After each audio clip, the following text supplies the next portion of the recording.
तो friends, starting with the unit 3 of public health, that is environmental health. इसमें हम बात करेंगे कि the various determinants of health. कौन कौन से फैक्टर्स हैं जो हमारी हेल्थ को अफेक्ट करते हैं, जो हमारे नेचुरल रिसोर्सेज जिनके ऊपर हम डिपेंडेंट हैं उनको अफेक्ट करते हैं, और कैसे वो हमारी बॉडी के अंदर अगर एंटर कर जाते हैं तो हमारी बॉडी के अंदर एडवर्सली अफेक्टिंग बीमारियां प्रोड्यूस करते हैं और लार्जर पॉपुलेशन को कैसे अफेक्ट करते हैं। तो इसमें हम इस लेक्चर में हम वाटर पोल्यूशन के ऊपर फोकस रखेंगे। तो वाटर पोल्यूटेंट्स और वाटर पोल्यूशन के क्या क्या इफेक्ट्स हमारी बॉडी के ऊपर हैं, हम उनको डिस्कस करेंगे। So friends, coming on to the various effects of polluting agents on food resources, that is, we can see effects of biological, chemical and physical agents in food resources on human health. Unclean environment has the potential to contaminate food and water that are consumed by humans, causing widespread diseases. Environmental cleanliness and maintaining personal hygiene is therefore necessary to reduce foodborne infections. तो जो infection food से होते हैं, हमें उससे जो बीमारियां पैदा होती हैं वो कैसे हम प्रिवेंट कर सकते हैं। एक तो जो उसके सोर्सेज हैं, पहले तो उसको आइडेंटिफाई करना चाहिए। वो सोर्सेज कौन से हो सकते हैं? They can be unclean environment, और किसी भी तरह से फूड के अंदर जो भी कंटेमिनेशन एंटर कर रही है उसको, या पानी के अंदर भी कंटेमिनेशन अगर एंटर कर रही है और वही हम खाना या पीना हम अपने इंजेस्ट कर रहे हैं, तो we can be the victims of any diseases, that is food-borne diseases. तो इसीलिए एनवायरमेंटल क्लीनलीनेस और पर्सनल हाइजीन हमें मेंटेन करनी चाहिए, जो सबसे ज़्यादा ज़रूरी है to reduce food-borne diseases. Now, food-borne diseases include food-borne intoxications and food-borne infections consumed by human beings, commonly referred to as food poisoning. तो जब ऐसा खाना जो कोई कंटेमिनेटेड है, जिसमें कोई पैथोजेंस हैं, जिसमें कोई बैक्टीरिया ऐसे हैं जो हमारी बॉडी के लिए फिट नहीं है, अगर हम कुछ ऐसा खाना या पीना ले लेते हैं तो वो हमारी बॉडी के अंदर कुछ अपने इफेक्ट्स दिखाता है, और उस पॉइजनिंग के इफेक्ट्स को हम फूड पॉइजनिंग बोलते हैं। तो इस फूड पॉइजनिंग को से बचने के लिए हम प्रेफरेबली यही करेंगे कि हम अपना खाना स्वच्छ बना के खाएं, और पानी बिल्कुल स्वच्छ होना चाहिए, खाना बिल्कुल हाइजीनिक होना चाहिए। उसके जो इन्फेक्शन के सोर्सेज हैं या कंटेमिनेशन के सोर्सेज हैं, उसकी प्रेजेंस में हमें खाना नहीं बनाना चाहिए, और ना ही ऐसा खाना हमें खाना चाहिए जो कि प्रोन टू इन्फेक्शन है, जो कि ठीक जगह पे नहीं बन रहा, जिसकी कुकिंग अच्छी नहीं हो रही है। तो इस हाइजीन को हमें देखते हुए ही खाना चाहिए। So friends, it was a data provided by Director General of Health Services in 2017 that as per global burden of diseases, food-borne diseases are one of the major causes of illness and death. जो food-borne diseases हैं वो major cause हैं of out of the total global burden of diseases. उसमें illness का भी part है और death का भी major part food-borne diseases का है। जैसे कि हम कहें कि diarrheal diseases alone are responsible for 3 to 5 million illnesses and 1.5 million deaths annually. हर साल सिर्फ डायरिया से, सिर्फ डायरियल डिजीजेज से 30 to 50 लाख इलनेसेस, बीमारियां पैदा हो रही हैं हर साल, और करीब करीब 1.5 मिलियन डेथ्स हो रही हैं हर साल सिर्फ डायरिया से। तो डायरिया इसमें कौन सा गिना गया है? जो सिर्फ फूड पॉइजनिंग के कारण हो रहा है। तो अगर ये फूड पॉइजनिंग ना होती तो हम कम से कम 30 से 50 लाख बीमारियां होने से बचा सकते हैं, प्लस हम करीब 1.5 मिलियन जो डेथ्स हो रही हैं एनुअली, उनको भी हम बचा सकते हैं। Contaminated and infected food diseases are spread through various biological causative agents. जो कंटेमिनेशन है, इन्फेक्टेड फूड की डिजीजेस जो फैलती हैं, वो कौन कौन से माइक्रो ऑर्गेनिजम्स हैं जो कि कॉज करते हैं उनको? कौन कौन? For instance anthrax, cholera, dysentery and typhoid fever by bacteria. तो ये बैक्टीरिया जो है वो कौन कौन सी करते हैं बीमारियां? जैसे एंथ्रैक्स है, कॉलेरा है, डाइसेंट्री है या टाइफाइड है। Amoebiasis and clonorchiasis by parasites. तो ये सब इतनी तरह के जो माइक्रो ऑर्गेनिजम्स हैं, पैरासाइट्स भी हैं, उसमें अमीबियासिस भी होती है, बैक्टीरिया से भी कंटेमिनेशन होने के बाद ये सब बीमारियां हमारे शरीर में फैल सकती हैं। तो फ्रेंड्स, अगर हम जानना चाहें कि कौन कौन सी बीमारियां हैं जो food borne diseases infectious origin की हैं, उनके बारे में थोड़ा देखते हैं कौन सी हैं वो। The pathogenic organisms transmitted through the contaminated foods are bacteria, viruses, protozoa and helminths. तो ये सब इस तरह के माइक्रो ऑर्गेनिजम्स हैं, जैसे बैक्टीरिया हैं, वायरस हैं, प्रोटोजोआ है और हेलमिन्थ्स हैं। ये कंटेमिनेशन फूड की करते हैं, और फूड की अगर हम वही कंटेमिनेटेड फूड खाते हैं, कंज्यूम करते हैं, तो ये बैक्टीरिया हों, वायरस हों, प्रोटोजोआ और हेलमिन्थ्स हैं, ये हमारी बॉडी में एंट्री गेन कर लेते हैं और अंदर जाके ये मल्टीप्लाई करते हैं अपने नंबर में, और बहुत ज़्यादा मल्टीप्लाई होने के बाद हमारी बॉडी में डिजीजेज प्रोड्यूस करते हैं, जिनमें डाइसेंट्री सबसे कॉमन है, जिसको हम फूड पॉइजनिंग बोलते हैं। A review of recorded foodborne disease outbreaks in India from 1980 to 2016 shows 1980 से 2016 में के बीच में जो मेजर फूडबॉर्न डिजीजेस के आउटब्रेक्स हुए हैं इंडिया में, उनमें कौन कौन से हैं सबसे ज़्यादा? स्टेफाइलोकोकस ऑरियस, तो ये एक माइक्रो ऑर्गेनिज्म है जिसका नाम है staphylococcus aureus, that grows on food. Listeria मोनोसाइटोजेंस grows inside the refrigerator और रेडी टू ईट फूड्स। जो रेडी टू ईट फूड्स हैं, पैक्ड फूड्स हैं, हम फ्रिज में लाके रख देते हैं और खाने के समय उसको गर्म करके खाते हैं, तो उनमें लिस्टीरिया मोनोसाइटोजेंस जो है वो सबसे ज़्यादा कॉमन माइक्रो ऑर्गेनिजम्स हैं जो हमें मिलते हैं, और उसकी वजह से हमें इन्फेक्शन होता है। विब्रियो स्पीशीज़ है, साल्मोनेला स्पीशीज़ है, आइसर्शिया कोलाई है, Yersinia एंटीरोक्लाइटिका and pneumococ-like virus are some important microbial pathogens responsible for foodborne illnesses. ये सारे माइक्रोऑर्गेनिजम्स हैं जो हमें किसी न किसी रूप में, किसी न किसी फूड में, किसी खास तरह से हमारे बॉडी में एंट्री ले लेते हैं और फिर हमें फूडबॉर्न इलनेसेस प्रोड्यूस हो जाती हैं। Of these salmonella is the most common cause of foodborne illnesses. ये भी एक DGHS 2017 का डाटा है कि जो साल्मोनेला है इनमें से वो सबसे ज़्यादा कॉमन है हमारे फूड की कंटेमिनेशन करने के लिए और फूडबॉर्न इलनेसेस को प्रोड्यूस करने के लिए। हालांकि ये सारे भी माइक्रो ऑर्गेनिज्म किसी न किसी रूप में, किसी न किसी तरीके से आ जाते हैं, लेकिन सबसे कॉमन जो है 2017 के डाटा के मुताबिक salmonella is the most common cause of foodborne illnesses. तो फ्रेंड्स, अगर हम अपने देश की बात करें, भारत में मिल्क और मिल्क प्रोडक्ट्स से जो भी बीमारियां होती हैं उनके बारे में थोड़ा जान लेते हैं कि in India milk and milk products, poultry, sea foods and street foods, they are major causes of infections.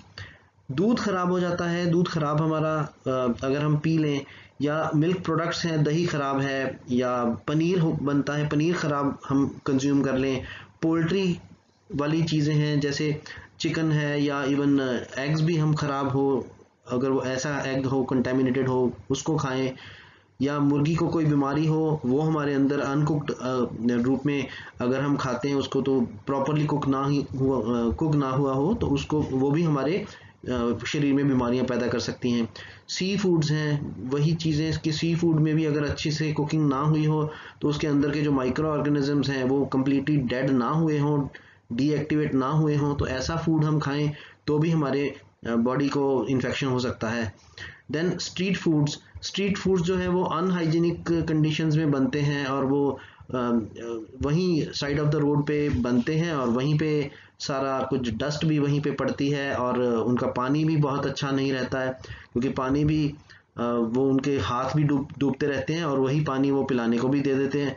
तो ऐसे स्ट्रीट फूड से हमें बचना चाहिए क्योंकि ये चीज़ें जो मेजर हैं हमारे कॉज ऑफ इन्फेक्शंस के लिए इन इंडिया, हमारे भारत में। Food poisoning may also occur due to the consumption of contaminated food like wild mushroom that is contaminated with amatoxin. ये amatoxin एक तरह का टॉक्सिन है जो वाइल्ड मशरूम के अंदर पाया जाता है, और अगर हम ऐसी वाइल्ड मशरूम खाएं तो हमें फूड पॉइजनिंग होती है। और मशरूम के खाने के बाद वाइल्ड मशरूम और दूसरी जो एडिबल मशरूम है उसमें हम देखने से ज़्यादा डिफरेंस नहीं कर पाते हैं, और अगर हमें कुछ सप्लाई हमारे जो वेंडर्स हैं उनके पास वाइल्ड मशरूम की चली जाए, चाहे गलती से चली जाए चाहे मिक्स होके चली जाए, और उसके अंदर अगर कंटेमिनेशन हो एमेटॉक्सिन की, तो हमारे अंदर भी फूड पॉइजनिंग बहुत बहुत प्रोन टू हो जाते हैं हम उसके लिए। Recently, SARS-CoV-2 originating from bats has caused heavy loss of life in many countries and as a result is declared a pandemic. SARS-CoV-2 बीमारी को एक कोड नेम दिया गया था जो सब एक्यूट रेस्पिरेटरी डिजीजेस का एक वेरिएंट है। तो उसके जो उसको वो ओरिजिनेट होता था वो बैट से ओरिजिनेट हुआ और उसने बहुत heavy loss of life produce किया बहुत सारे देशों में, और क्योंकि वो बहुत सारे देशों में फैल गया था इसलिए उसको पेंडेमिक घोषित कर दिया गया था। So another sort of infection is Nipah virus infection. The cases of Nipah virus infection that is transmitted from animals to humans can be transmitted through contaminated food or directly between people. तो ये Nipah virus जो है ये animal to humans में भी transmit हो सकता है या एनिमल से थ्रू कंटामिनेटेड फूड भी ह्यूमंस में ट्रांसफर हो सकता है। इसके दोनों रूट्स ही पॉसिबल हैं इसके लिए। The virus can also cause severe diseases in animals such as pigs, resulting in significant economic losses for farmers. तो पिग्स जैसे एनिमल्स हैं इसके अंदर भी निपा वायरस बहुत सीवियर इन्फेक्शन कर देता है और ऐसे पिग्स को खाने से हमें बहुत ज़्यादा इन्फेक्शन हो सकता है। जैसे पोर्क होता है, अनकुक्ड फूड हो, अनकुक्ड पोर्क जिसको बोलते हैं हम, अगर वो हम खाएं तो वो प्रॉपरली कुक्ड अगर नहीं है तो उससे हमें निपा वायरस होने का खतरा रहता है। Nipah virus has caused several diseases and deaths in public, making it public health concern in Malaysia, Bangladesh, Cambodia, Ghana, Indonesia, Madagascar, the Philippines and Thailand. इन देशों में इस निपा वायरस के कारण सीवियर डिजीज और डेथ हुई हैं, ये report किया गया है और इसका major public concern to major public health के कंसर्न में भी इसको देखा गया है। कौन कौन से देशों में हम जान लेते हैं, जैसे मलेशिया है, बांग्लादेश है, Cambodia, Ghana, Indonesia, Madagascar, Philippines and Thailand. इन देशों में इसको पब्लिक हेल्थ का एक मेजर कंसर्न के रूप में भी देखा गया है कि निपा वायरस का ये बहुत बड़ा इन्फेक्शन और सीवियर डिजीज कॉज करने वाला ऑर्गेनिज्म है। In India, the Nipah virus outbreak was confirmed in Kozhikode and Mallapuram districts of Kerala in 2017. तो 2017 में ऐसे निपा वायरस आउटब्रेक के केसेस हमारे भारत में कोझिकोडे और मल्लापुरम डिस्ट्रिक्ट में जो केरला में हैं उनमें भी रिपोर्ट किए गए हैं। तो फ्रेंड्स, ये तो बात थी अभी तक कि हम माइक्रो ऑर्गेनिज्म से जो इन्फेक्टेड फूड खाते हैं, कंटामिनेटेड फूड खाते हैं, उससे हमें क्या क्या डिजीजेस हो सकती हैं। माइक्रो ऑर्गेनिजम्स के बाद और कॉजेटिव फैक्टर्स हैं जो केमिकल्स हैं। तो food borne diseases due to chemical contamination, ये कौन सी हैं और कैसे होती हैं। Chemical contamination of food may result from industrial sources और agricultural practices through which heavy metals such as mercury, lead and cadmium may enter the food chain. Major chemical contamination of food होता है from industrial sources या agricultural practices से।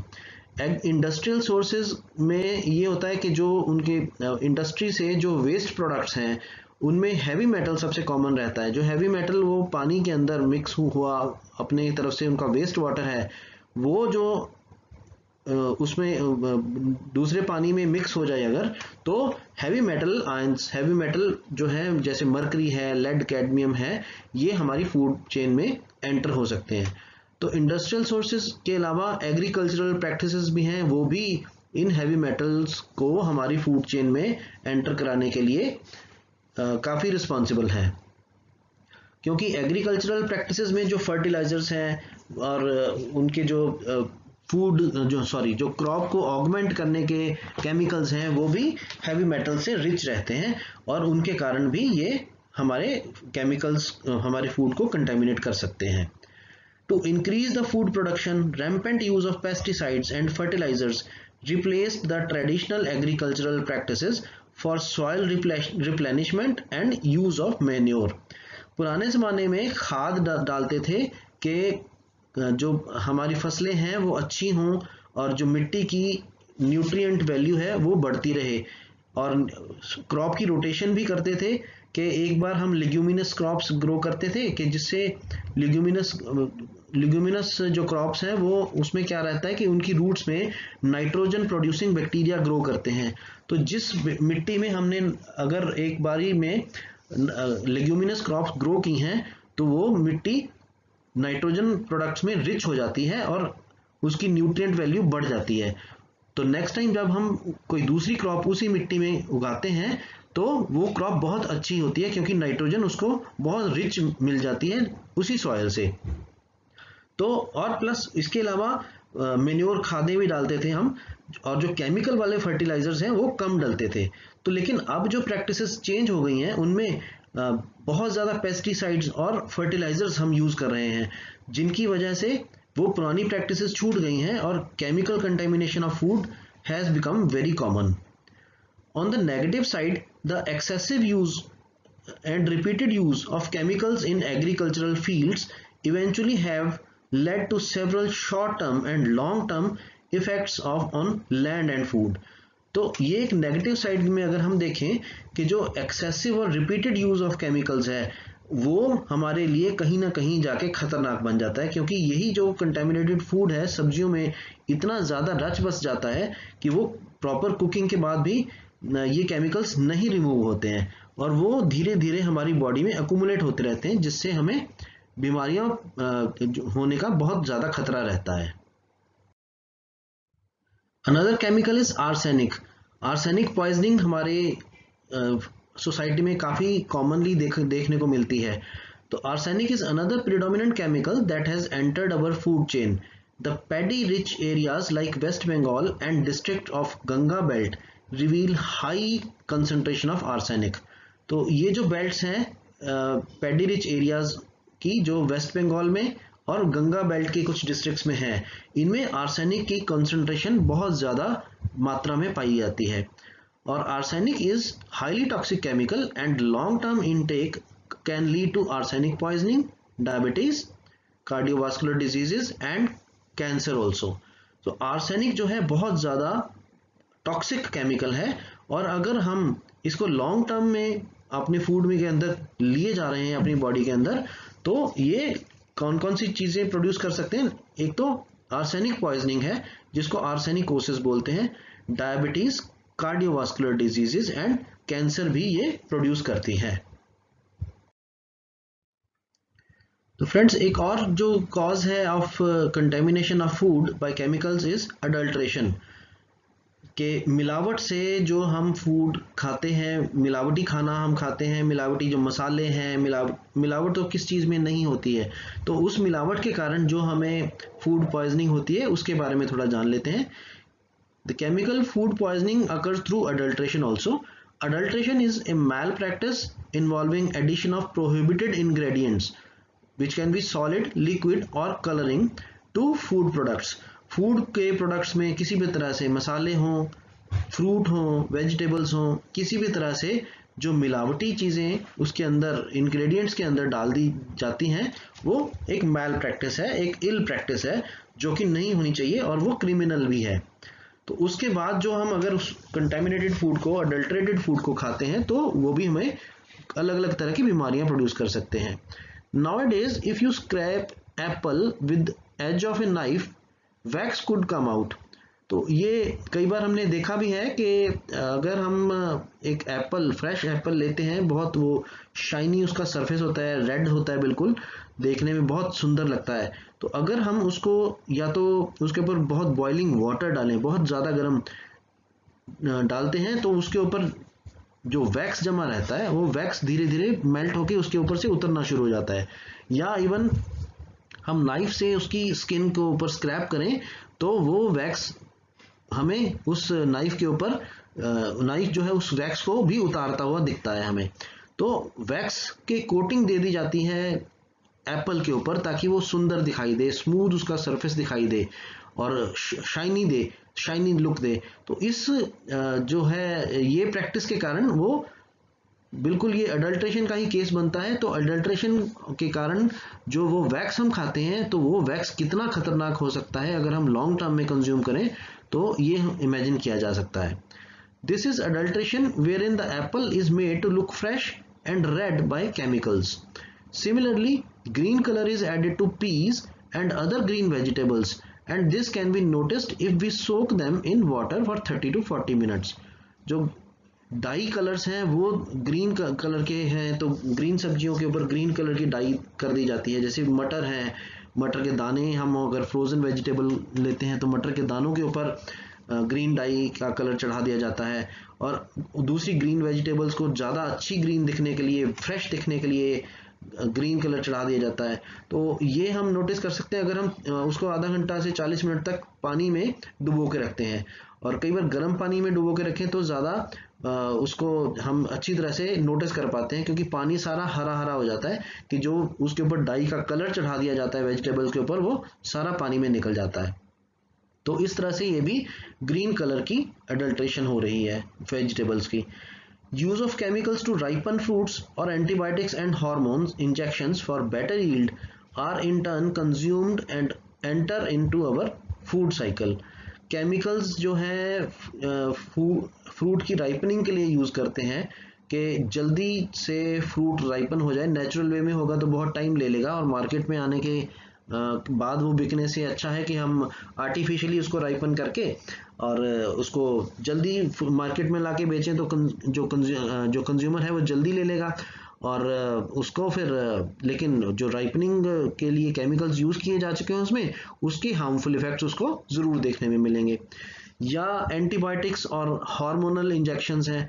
Antibiotics हैं जो एक तरह से फर्टिलाइज़र ही हम कह सकते हैं कि जो उसके पेस्टिसाइड्स एंड फर्टिलाइज़र नहीं, पेस्टिसाइड्स हम बोलेंगे, जो एंटीबायोटिक हैं माइक्रो ऑर्गेनिजम्स के अगेंस्ट एक्ट करने के लिए हम उसके ऊपर स्प्रे करते हैं। या हार्मोन इंजेक्शंस हैं, जैसे ऑक्सीटोसिन हम यूज़ करते हैं किसी भी फ्रूट या वेजिटेबल का साइज़ बड़ा करने के लिए, उसकी बेटर यील्ड करने के लिए, यील्ड को बढ़ाने के लिए। तो अगर ऐसी चीज़ें हम डेली बेसिस पे लॉन्ग टर्म में कंज्यूम करते हैं, तो ये हार्मोन्स, ये एंटीबायोटिक्स या ये राइपनिंग एजेंट्स हमारी बॉडी में भी एंटर हो जाते हैं और फूड साइकिल में एंटर होके हमें बीमारियां प्रोड्यूस करते हैं। तो फ्रेंड्स, जान लेते हैं कि डिफरेंट फूड प्रोडक्ट्स कैसे कैसे हमें अडल्ट्रेटेड मिलते हैं। जैसे adulteration of milk and milk products with detergents, foreign proteins. जो मिल्क प्रोडक्ट्स हैं या मिल्क है, वो इवन आजकल तो ये सुना जाता है कि डिटर्जेंट से वो पूरा दूध ही बना देते हैं, जो कि हमारे लिए बॉडी के लिए बहुत ज़्यादा हार्मफुल हो सकता है। टर्मरिक पाउडर है विद मेटानिल येलो, हनी है विद शुगर, उसको अडल्ट्रेट कर देते हैं। फूड ग्रेन्स के अंदर स्टोन्स, जूट, इंसेक्ट्स, ये सब ऐड कर दिए जाते हैं, और वो स्टोन्स बिल्कुल उस फूड ग्रेन के कलर के जैसे होते हैं, उसी साइज के होते हैं, और they can not be separated out of those grains with a simple look on it. Then coffee powder को टैमरिंड सीड से हम अडल्ट्रेटेड पाते हैं। चिकोरी पाउडर से भी अडल्ट्रेटेड रहता है ऐसी कॉफ़ी पाउडर, इसको भी हमें देखने को मिलता है। और टी लीव्स को डाइज के साथ और जिप्सम के साथ भी अडल्ट्रेटेड पाया गया है। तो ये रिपोर्ट्स हैं FSSAI food safety and standards authority of India की। तो ये काफ़ी लार्ज स्केल पे इसका मतलब ऐसा अडल्ट्रेशन हो रहा है कि एक ही दो की जगह, क्या कोई लोकलाइज्ड जगह नहीं है, जो पूरे भारतवर्ष में देखने को मिला है, तभी ये रिपोर्ट भी हुआ है। और इसकी जो लार्ज स्केल अडल्ट्रेशन है, इसको प्रिवेंट करने के लिए बहुत ज़रूरी कदम उठाने जाए चाहिए, ताकि कम से कम इन चीज़ों से जो हम बीमारियाँ तो खुद इन्वाइट कर रहे हैं, उनको हम प्रिवेंट कर सकें। Many fruits and vegetables are reported to be injected with chemicals like urea for faster growth. जो वेजिटेबल और फ्रूट्स हैं, उनके अंदर ही यूरिया को इंजेक्ट कर दिया जाता है ताकि उनकी ग्रोथ बहुत फास्ट हो जाए। जैसे ऑक्सीटोसिन जैसे हार्मोन्स थे, या एंटीबायोटिक्स भी हम बात जैसे कर चुके हैं कि वो भी इंजेक्ट कर दिए जाते हैं ताकि फसल की पैदावार जो है वो बढ़े और अच्छी देखने को अच्छी क्वालिटी की फसल लगे, लेकिन उसके अंदर ये अडल्ट्रेशन रहता है, यूरिया का हो सकता है, एंटीबायोटिक्स का हो सकता है, हार्मोन्स का भी हो सकता है। The chemicals discharged also enter the water resources through groundwater, leading to contamination of water as well as soil, affecting both land and water resources.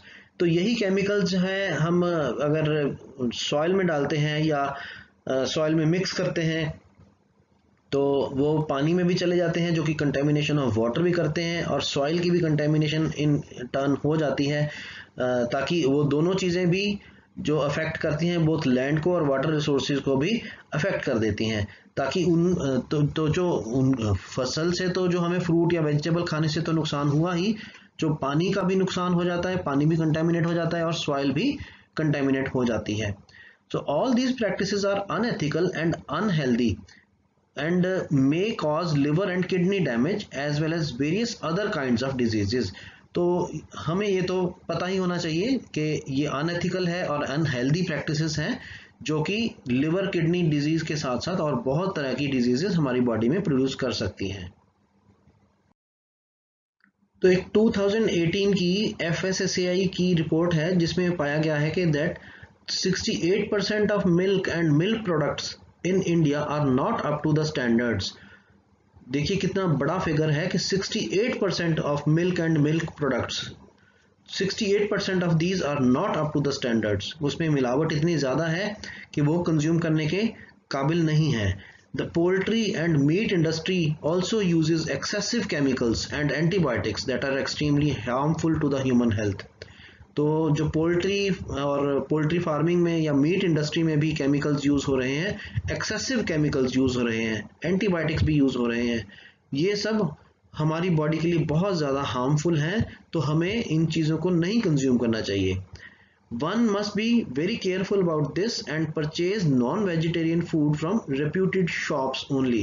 तो इस कारण से हमें ये चाहिए कि बहुत ध्यान से हम इनकी खाने वाली वस्तुओं की परचेज करें, और जो पर्टिकुलरली नॉन वेजिटेरियन फूड है उसको हम रिप्यूटेड शॉप से ही खरीदें, क्योंकि जो अनरिप्यूटेड शॉप्स हैं, the animals and birds are kept there in highly unhygienic places, given lower quality of feed and over injected with chemicals. तो उनमें जो एनिमल्स हैं, बर्ड्स हैं, उनको बहुत पुअर कंडीशंस में हाईली अनहाइजीनिक जगह पे रखा जाता है और लोअर क्वालिटी की फीड दी जाती है, सस्ती पड़ती है उनको, तो सस्ती फीड दी जाती है जिससे उसका न्यूट्रिशन वैल्यू कुछ नहीं रहता और उल्टा उनको उनकी बॉडी को भी बीमारी बनाता है, और इन टर्न हमारी जब हम उसको कंज्यूम करेंगे तब हमारी बॉडी में भी वो एंटर करेगी बीमारी, और इन एनिमल्स और बर्ड्स को इंजेक्ट किया जाता है, ओवर इंजेक्ट किया जाता है विद केमिकल्स। तो ये सब केमिकल्स हों या फर्टिलाइजर्स हों या बीमारी प्रोड्यूस करने वाले हार्मोन्स हों, डिफरेंट तरह के एंटीबायोटिक्स हों, जिनका कि एक्सेसिव यूज़ हो रहा है, तो ये बहुत ज़्यादा गलत है, और हमें इन चीज़ों को परचेज़ करते हुए, अपनी खास करके फूड को मार्केट से परचेज़ करते हुए बहुत ज़्यादा हमें अवेयर रहना चाहिए।